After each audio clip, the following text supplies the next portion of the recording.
이탈리아 마피아 패밀리의 콘실리에리, 위험하고 치명적인 매력의 변호사 빈센조 까사노를 연기하며 또 하나의 인생 캐릭터를 낳은 송중기, 그의 바통을 이어 세상 다 망해라! 세상 멸망을 빌다가 멸망과 사랑에 빠진 인간 탁동경 역으로 2년 만에 안방극장에 복귀한 박보영. 이들이 과거 관객의 눈물 콧물 쏙 빼놓으며 한국 영화계 로맨스의 한 획을 그은 연인이었다는 사실 알고 계셨나요? 안 본 사람은 있어도 한 번만 본 사람은 없다는 이들의 아련한 로맨스. 당신의 코를 띵하게 울릴 만큼 인상 깊은 명작들만 쏙쏙 고르는 CJ ENM 무비 유튜브 채널만의 야심 코너 시네 띵작에서 소개합니다. 1960년대 어느 한적한 시골 마을, 폐병을 앓는 소녀 순이의 가족이 이곳의 새 식구가 됩니다. 괜찮아. 요양차 왔다지만 투박한 촌 풍경이 영 마음에 들지 않는 순이. 아프고 외롭고 집안의 어려운 지갑 사정은 자신의 병 때문인 것만 같고 순이는 가족의 짐이 된 것 같은 자신의 상황이 탐탁지 않습니다. 그녀의 삶에 낯선 존재가 비집고 들어온 건 바로 그 다음 날. 엄마 잠깐만. 저기 봐봐. 어머 저거 뭐야?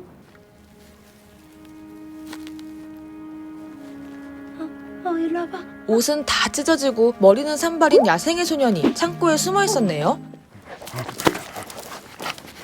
말도 못하는 데다 짐승 같은 행동만 골라하는 소년. 밤에 이상한 소리. 밤에 그러는 거 아니. 내려와. 내가 저 좀 더 알아볼 테니까 그때까지 좀 데리고 있으셔. 어디서도 환영받지 못한 그는 얼떨결에 순이네 식구가 되고 일단 철수라고 부르기로 했어. 철수라는 이름을 받습니다. 어쩐지 계속 철수에게 마음이 가던 순이의 눈에 바로 들어온 책이 있었으니 철수야, 내가 기다려 하면 먹지 말고 기다리는 거야.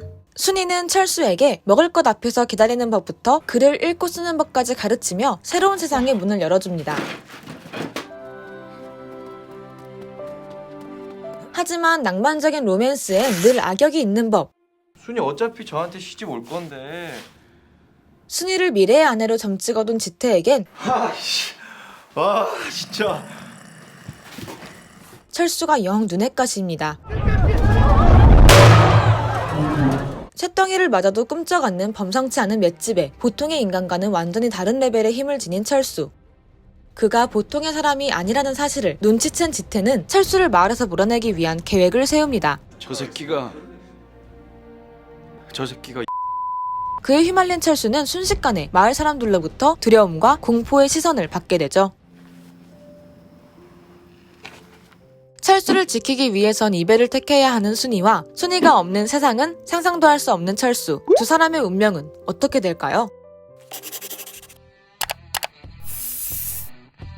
국내 최초 스페이스 오페라 승리호를 공개하며 한국 영화사의 한 획을 그은 조성희 감독. 그 상상력의 시작에 늑대소년이 있었습니다. 늑대소년은 조성희 감독의 첫 상업영화죠. 그래서 얼마를 줬는데요? 55억 원의 제작비를 들인 이 작품의 관객수는 무려 706만 9천여 명이었습니다. 신인 감독, 그리고 이제 막 신인 티를 벗은 청춘 스타들이 모여 제작비 대비 4배에 가까운 흥행을 기록하는 데 성공한 거죠. 늑대소년이 세운 한국 멜로 영화 최다 관객수 기록은 개봉 후 9년이 흐른 지금까지도 깨지지 않고 있습니다. 성균관 스캔들, 뿌리 깊은 나무를 통해 차세대 대표 배우로 떠올랐던 송중기. 그를 스타에서 배우로 성장시킨 작품이 바로 늑대소년이었죠. 송중기는 늑대소년을 통해 온전히 자신만의 힘으로 영화 한 편을 빈틈없이 메워낼 수 있는 배우임을 입증하는 데 성공했습니다. 하지만 대부분의 주변인들은 송중기의 출연을 말렸다는 사실. 아니 배우라면 다양한 역할을 소화해야 되는 거 아니냐고요? 맞습니다. 주변에서 반대한 진짜 이유는 따로 있었죠. 바로 말을 못해? 대사가 없는 캐릭터였기 때문. 철수의 대사는 얼굴 상처. 네, 이게 전부죠. 실제로 송중기는 대사 없는 캐릭터를 만난 소감이 군인이 총을 들지 않고 전쟁터에 나온 느낌이었다고 밝히기도 했는데요. 대사 없이도 입체적인 캐릭터를 구축한 송중기의 연기에 평단은 극찬을 보냈습니다. 송중기는 동물원에 가서 늑대를 관찰하고 마임을 통해 자연스러운 늑대의 움직임을 형성하며 철수의 모션을 만들어 갔습니다.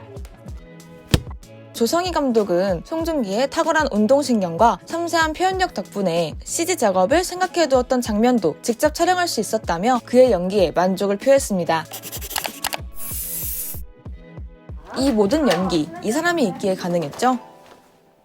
바로 박보영이 연기한 순이입니다. 여러 배우들의 아역으로 필모그래피를 쌓다가 2008년 과속 스캔들을 만나 누구보다 과속으로 충무로 정상에 오른 신인. 그러다 4년 만에 만난 찰떡 인생작과 인생 장르가 바로 늑대소년과 로맨스였죠. 주변에 곁을 내어주지 않던 메마른 감성을 지닌 모습에서부터 철수에게 마음을 완전히 내어준 뒤 그를 위해 뜨거운 눈물을 흘리던 모습까지 가! 꺼져! 나 너 싫으니까 꺼지라고! 특히 머리와 진심이 따로여서 보는 사람 마음까지 미어지게 만들던 이 장면은 사랑을 먹자! 미안해, 조수. 박보영의 필모그래피에선 물론 로맨스나 눈물 연기를 언급할 때 빠지지 않는 명장면으로 남았죠.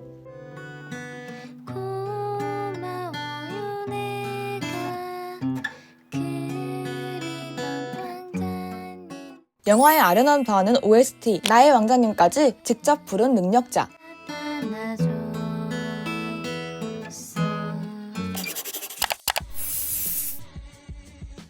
이뿐만이 아닙니다. 상냥함의 최고치, 유연석의 과거, 철수와 순이의 사랑을 산산조각낸 악역. 지태를 연기한 이가 바로 유연석이었죠. 그냥 나랑 살면서 된장찌개나 맛있게 끓이면 되지 뭐. 나 듣기 싫은 소리만 골라 하는 언짢은 재능. 이 집은 또 누가 해준 건데 이기 집에 이거 이런 연기가 너무 찰떡이다 싶었는데 딱 보기에 못돼 먹었더라고. 연기를 그만큼 잘했다는 소리죠. 조성희 감독의 작품에서 빠지지 않는 것 바로 오빠, 이거 가져. 독보적인 귀여움을 장착한 아이 캐릭터입니다. 아이들의 순수함은 조성희 감독의 작품에 특유의 동화스러움을 불어넣죠. 이 작품에서 그 역할을 담당한 배우 그리고 철수 오빠 나보다 깨끗해요. 신과 함께 시리즈를 통해 어엿한 성인 연기자로 성장한 배우 김양기입니다. 밥은 왜 안 먹는 거야? 언니가 없어서 그래요.